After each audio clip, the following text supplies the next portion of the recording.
বাংলাদেশের সামরিক সক্ষমতা বাড়াতে সহায়তা দিতে চায় যুক্তরাষ্ট্র। এক্ষেত্রে মার্কিন সামরিক সরঞ্জাম কিভাবে বাংলাদেশের জন্য নতুন সম্ভাবনা তৈরি করবে সে বিষয়ে আলোচনা করতে যুক্তরাষ্ট্রের প্রশান্ত মহাসাগরীয় অঞ্চলের deputy commanding general lieutenant general Joel P ২৪ ও ২৫ মার্চ বাংলাদেশে সফর করেছেন।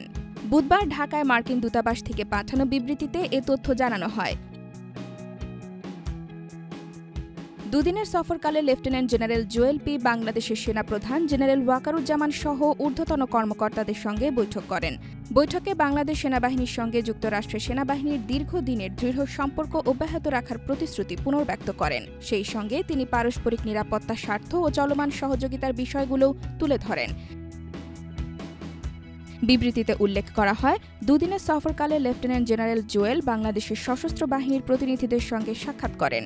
এ সময় বাংলাদেশ সেনাবাহিনীর সঙ্গে শক্তিশালী সম্পর্ক গড়ে তোলার প্রতি যুক্তরাষ্ট্রের সেনাবাহিনীর প্রতিশ্রুতি পুনর্ব্যক্ত করেন।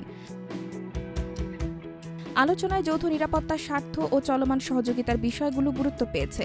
এর মধ্যে রয়েছে দেশীয় নিরাপত্তায় বাংলাদেশ সেনাবাহিনীর চলমান সহযোগিতার স্বীকৃতি, বিশেষ করে দুর্যোগ মোকাবেলার মতো জটিল পরিস্থিতি মোকাবেলায় বাংলাদেশ সেনাবাহিনীর অবদান। এছাড়াও বাংলাদেশের প্রধান সামরিক চ্যালেঞ্জ নিয়ে আলোচনা হয়েছে।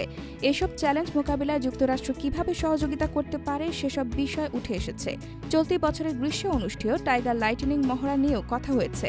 বাংলাদেশের সামরিক সক্ষমতা বাড়াতে যুক্তরাষ্ট্রের তৈরি সরঞ্জাম ক্রয়ের সম্ভাবনা নিয়ে আলোচনা হয়েছে।